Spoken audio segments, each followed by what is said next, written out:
As the clock on the legislative session ticks towards sine die, State Senator Renee Unterman once again finds herself at the center of a number of key measures. She's fighting for funding to hire more public health nurses. She's looking for money for rural hospitals. She's also caught in a controversy over giving state dollars to fund facilities that counsel alternatives to abortion and on facilitating the processing of rape kits that are going unattended. She's joined tonight by the minority leader in the state Senate, Steve Henson. Lawmakers starts right now.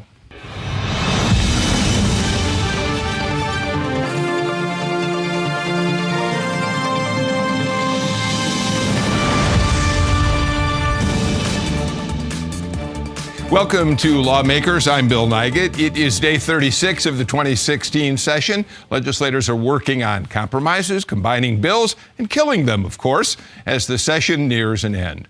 Let's start by checking in with Shelby Lin for the latest on what's happening under the Gold Dome. Shelby, what a busy day for you downtown.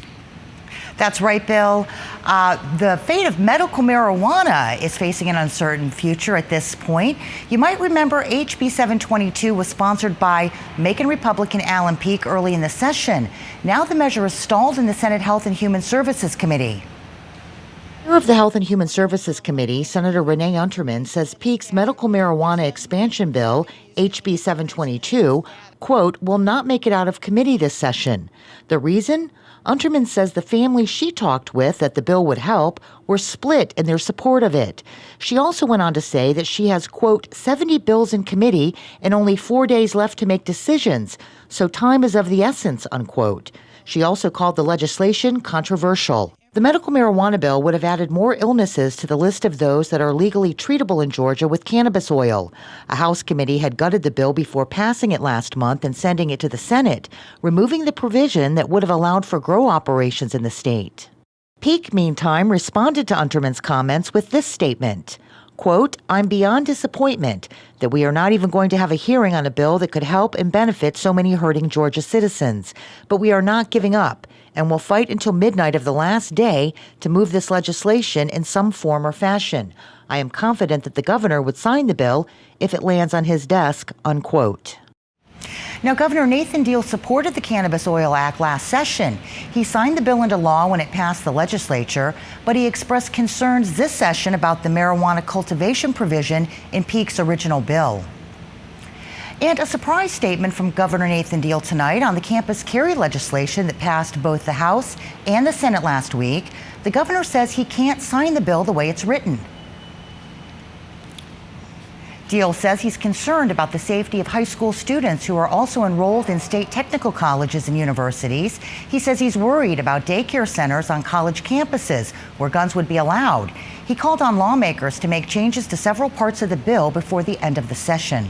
The last day is March 24th, and that's next week. In the state Senate today, a vote on HB 555 turned into a debate over the issue of abortion in Georgia. The bill was amended in a way that would require the state to keep track of all abortions. The original bill was about keeping track of court-approved abortions for minors, but new amendments to the bill make it much broader in scope. I think that it's good policy for our state to be able to provide as much information as possible to the women that make these difficult choices. All this amendment does is just says, across the board, the state would like to know, because we do provide resources, to be able to see how many abortions actually take place. It's just transparency is all it is. I think transparency is good policy. And why is it that this is singled out? Should we ask doctors to report their procedures on vasectomies as well, so that the women will know what the men are doing and their personal health decisions? Would that be appropriate? That would be a decision at a different time. Senator, is it not true that there is a facility in Columbus, Georgia, styling itself as a private medical office where abortions are being conducted? Sounds a senator knows what he speaks. And is it not true that this amendment would capture data about abortions being conducted at that facility that current law does not even allow there to be a count of now? That's correct, Senator. Senator Nan Orrock warned her colleagues that the legislation really creates a slippery slope that would endanger a woman's right to choose. It's very clear. We know what's going on. We know what's going on. This is not a simple little, let's collect some numbers. This is another step to making safe and legal abortion harder and harder to obtain, and thereby fueling the illegal abortion industry. In the end, senators voted mostly along party lines, approving the bill on a vote of 37 to 17. Because it was amended, the bill now goes back to the House for review. On the floor of the House today, the first of two fireworks bills passed with no debate. Georgia legalized fireworks sales last year. SB 350 would direct excise taxes collected on fireworks to public agencies. Representative Paul Battle sponsored the bill. The excise tax will be divided in three different ways. One, 55% will go to the Georgia Trauma Care Network Commission. 40% of it will go to the Georgia Firefighters Standards and Training Council, and 5% will go to local governments, which will provide training for public safety locally. Though that is simply the bill that takes 100% of the money and distributes it out for those three causes. The measure passed by a wide margin, 165 to 5. It now goes to the governor's desk. Another fireworks bill, HB 727, that would limit where and when fireworks can be used, is scheduled for a vote in the Senate tomorrow. Also in the House today, Representative Carl Rogers of Gainesville announced his retirement after 22 years in office. Most of you know this year I'm leaving the House. This is my 22nd year. First of all, Mr. Speaker, I wanted to thank you for allowing me to say farewell to everybody. To all my colleagues in the House, we have all been able to tolerate each other and still be friends, and I wanted to thank you for that. And finally tonight, an update on a story we've been following since the beginning. We found out late today the Senate Science and Technology Committee did not pass the Georgia Spaceflight Act, HB 734. Instead, they created a study committee to look into it more. Sponsor Jason Spencer, a Woodbine Republican, is vowing to continue his fight bill. He told us today he's going to, quote, keep his rocket flying as long as I can, unquote. That's it from the Capitol. Back to you in the studio. All right, Shelby, thank you so much. It really is as busy a day as we thought it was going to be. Joining me in the studio now tonight, Jim Galloway. He is a writer, the political writer for the Atlanta Journal-Constitution, and he also is the editor of the Political Insider blog online. Senator Renee Unterman, a Republican from Beaufort, and Senator Steve Henson. He is the minority leader, and he's from Tucker in the Senate. Thank you all for being here. Let's start with kind of the breaking news. Late this afternoon, Governor Deal put out this news release, his office did, in which the governor suddenly says he's got some concerns about the campus carry legislation, which we all thought were going to fly through, and they did. I mean, the House passed them a week or so ago. The Senate passed it Friday afternoon. And we done deal. And we checked it off and said, we don't have to deal with that anymore. And the governor did what? Well, he said, I've got problems. He's got problems with campus concealed weapons carried in daycare situations on university campuses. He's got problems with high school students who matriculate on university campuses, mixing with gun environments. And he wants to give university administrators some sort of oversight over how campus carry is implemented on their campuses. Which is really fascinating because the Board of Regents was arguing for that and didn't appear that it was going anywhere. We know this just happened a few hours ago, and you've both been very busy doing your own work. What do we think is going on here, Senator? Well, it passed by a very partisan measure, and the Republicans, I think there was only one Republican that voted against it, but I'm not surprised because the Board of Regents is very powerful in the state of Georgia, and they've had consternation about the bill from the very beginning, from a couple of years ago, and they have said that they want oversight, but the General Assembly thinks it's within our purview. We live and stay downtown at Georgia Tech and Georgia State. I was actually had an incident on the Georgia State campus when I went down there to give a speech coming back up to the Capitol. So the times are changing, and it'll be interesting to see what the governor does with the bill. All right, but the governor had expressed his support for this legislation before the Senate began its debate last Friday. He didn't specifically say he was for the bill. I think he said that in the past, the previous bill didn't have as many problems as the naysayers said, and that he felt more comfortable with it. But many of the issues we raised on the floor, daycare centers on college campuses, administrative hearings, being able to take a gun to, and not only the cost, which he did mention there, the cost of many states that have implemented this kind of law is high because you can't carry your guns to dorms, so you might have to build lockers for them. There's different factors, but most telling to me was all 29 police chiefs in the university system came out and said they were against this bill. You watch the General Assembly very closely. Are they going to have time to revisit this? Well, we got, 4 working days left? Yes. 4 working days left, and basically there's one general gun bill that's left that needs to be rewritten, and I would assume it needs to be renegotiated. Yes, and I don't believe campus carry will come back up in that gun bill. So the question becomes whether the governor signs what he's got or else it's gone, and it has to be reintroduced at the start of a new biennial next January. Really interesting. Senator, you find yourself in the news this year, and quite often at this time in the session, you're in the middle of things. Well, and I think it's because our committee is so busy. Like I said, we had 70 bills come through the Health and Human Services just this year. That doesn't include last year where we had equally amount of bills. So. Go ahead. I didn't. So when you have that many bills coming through and you have the appropriation process, you're going to have controversy. So let's tick off a couple of them that are bills that you're very concerned about, and then talk about a couple of them that are somewhat controversial. You want to increase funding for hiring public health nurses. Yes, and I was very fortunate to have a study committee on that. We found out that public health nurses in Georgia are some of the least paid nurses, and we have the baby boomer nurses retiring. So it costs about $16 million a year, I think, for the turnover in public health nurses.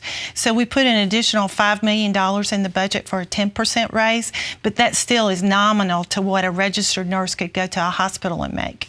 Does that seem like a reasonable measure to you, Senator? Absolutely. It's, the budget constraints have made it something we haven't been able to do, but it's something I think I fully agree with, and I think all of my colleagues feel like these are people who are working very hard, and I think Senator Unterman said many of them are paid in the mid-30s or so. It's tough to maintain good people in those jobs without giving them a raise. Jim, Senator Unterman was also looking for a way to give some help to rural hospitals that are suffering out there. Right. We had a bill that would have given tax breaks to corporations who would single out hospitals that they wanted to donate to. I believe the bill failed today. The bill failed today in the Health Committee, and I was very disappointed because we are looking for solutions. There's a lot of Metro Atlanta legislators, but we're very interested in what is happening to the rural hospitals. And we felt like we're not doing Medicaid expansion, but this is an alternative, another tool in the toolbox. But unfortunately, it did not pass muster in the Health and Human Services today. Bipartisan effort, I think, to the majority leader, minority leader were both against it. What it would have done would give it a tax break, which would have cost the state out of the general fund $100 million. And that money could have been spent to rural hospitals, but there wasn't a good mechanism to make sure it was evenly divided to hospitals.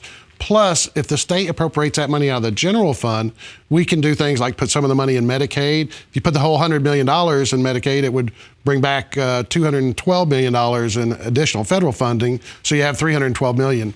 So if we did that, it would help the rural hospitals, but at next session, we have to cut that money out of the budget. But one thing good it did do is bring up the subject matter, and as you know, there's going to be a committee that is meeting with the Chamber of Commerce throughout the whole state, and they're going to be meeting with the General Assembly members, and it keeps the issue on the table because this is the Senate, one of the Senate's #1 priorities is rural health care stabilization, and that's a very good thing. Yeah, well, is this a tool in the toolbox or a last ditch effort to find something before we go to Medicaid expansion? No, it's not. I think looking at waivers is another option, but no, I don't think it's the last ditch effort. No, not at all. But certainly, if we look at federal dollars and what we can bring for the taxpayer, Georgia, Medicaid expansion, whether it's a 1115 waiver, would bring down a great deal of money. We could put $100 million and bring down, $3 billion. So,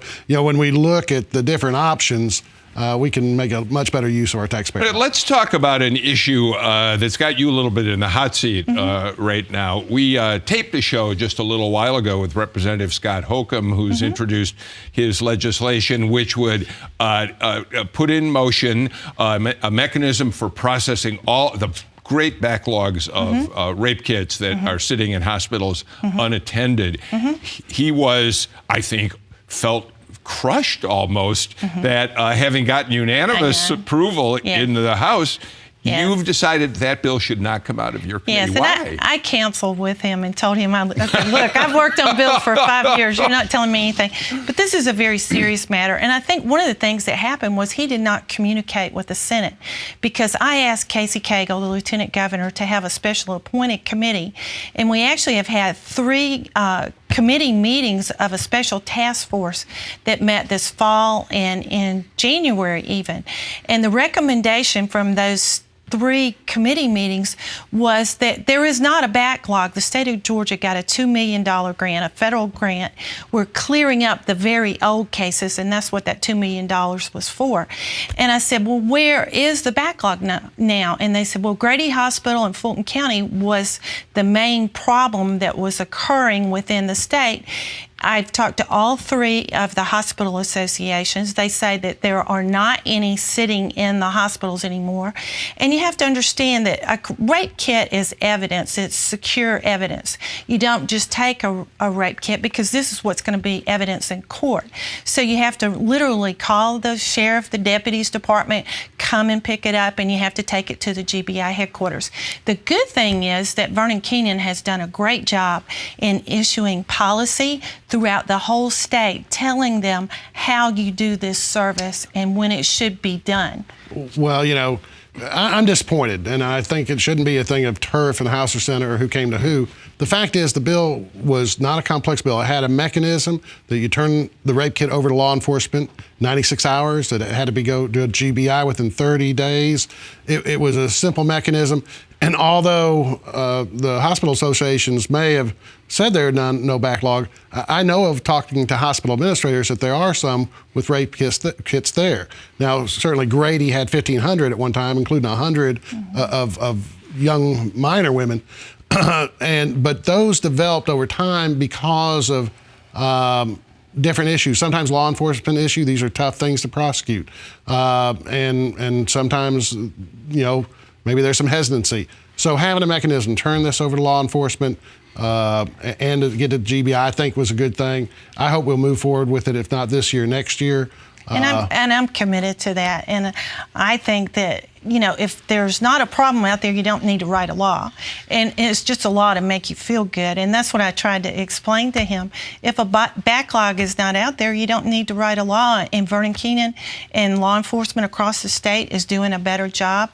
But I'm committed. I will have another hearing this summer. I started working on it with the sexual assault on college campus with the representative in the House, not him, but Earl Earhart. And we had several meetings. We met with the Board of Regents.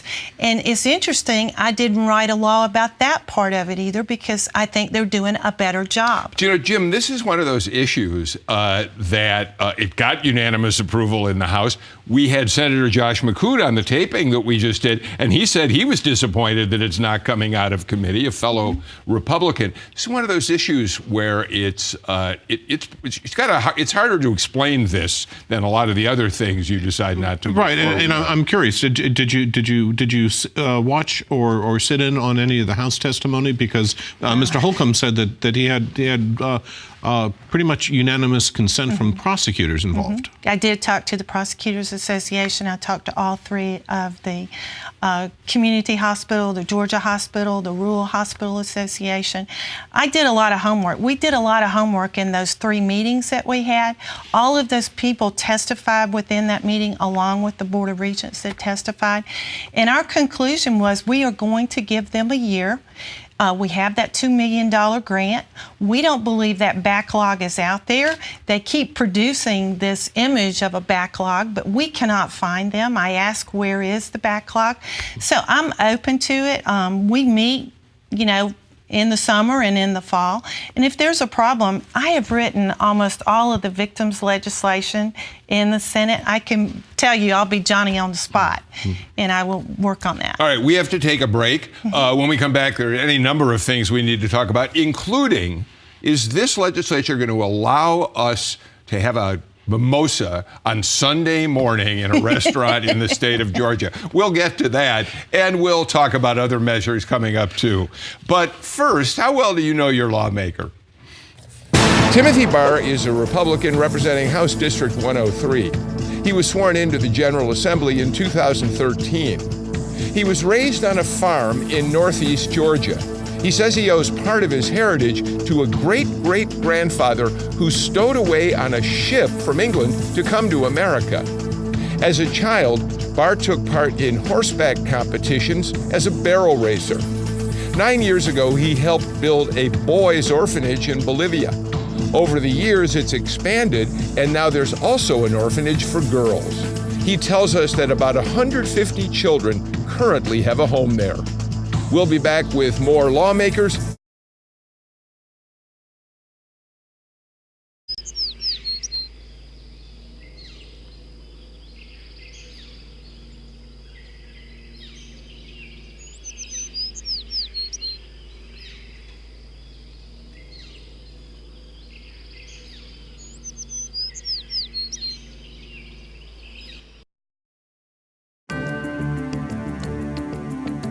Button Gwinnett was one of 3 Georgia signers of the Declaration of Independence. But on this date, March 14, 1777, he effectively signed his own death warrant by acting on a long simmering feud with 2 brothers named McIntosh. Gwinnett was then the head of the executive branch of the state of Georgia. He issued an order that George McIntosh should be arrested on allegations of treason. His order set events in motion that ended with Gwinnett facing Lachlan McIntosh in a duel some 2 months later. Though each man succeeded in shooting the other, only Gwinnett's wounds were fatal. Welcome back to Lawmakers. With me tonight, the AJC's Jim Galloway, Senator Renee Unterman, and Senator Steve Henson. Senator Henson, Alan Peake's bill, he shot down twice this session, really. Yeah. First, he wanted to find places to grow marijuana legally, process cannabis oil in several places. That got shot down. Yeah. It's real challenging for our constituents out there who are trying to address these problems of their children and other health concerns because they can't get the medicine legally, and so they've got to break the law to even afford themselves of the statute we passed last year. Okay, but he also what was still alive was a bill that would expand the list of conditions. Yeah. And there were people, and we'll talk to Senator Unterman about it because she has decided it isn't time to come out. There have been people who said from the start, we're getting into a slippery slope. And when you come back a session later and add all these conditions, are you doing exactly what some critics warned? No, I don't think so. I mean, these are all medical conditions. The medical community has been talked to and hearings been held. I don't think slippery slope. I mean, this is not smoking marijuana for recreational use. This is nowhere near that. So I don't think that's the issue. I mean, it is for some people that want to hold this back, but I think the legislation was crafted well. Senator, once again, you're not going to bring it out of your committee. Well, it had a lot of problems in the House, and it did not come over to the Senate until crossover day. And it also had a lot of problems with the governor's office. And, like I said, I had 70 bills and controversial bills. You're right. It is a bite at the apple. I read that in a newspaper column this weekend about a bite at the apple. But, I'm committed, and I talked to the families. The families were split 2 weeks ago. I had half of the families coming to me and saying, we don't want it, we don't want it, we don't want it brought up. And then I had the other half come back a few days later and said, yes, we do want it. So I was getting mixed messages. And all the time I'm juggling all these other bills. I am more than happy. I actually wrote the existing law. I wrote it in 2 different weekends, and that's the law that the governor signed. And I'm committed. I'm committed to working with these families. I understand their objective. But let me tell you I have an emergency room physician that lives on Lake Lanier, and he had a daughter, and he moved to Colorado, and now he's moved back. He gets his product for his daughter in the mail in his mailbox. So there is a way to be able to get the product. But I understand what the families are saying, and I'm more than happy to work with them. And I worked with them before, and I kept my word. Well, all the families support the cultivation, and that's really what they want, access to the drug in state. Jim, last session, Alan Peake was praised by a lot of people, including in a rare moment, the speaker coming down and caking the well. I think he was in the well, to congratulate him on his passionate dedication to passing the bill.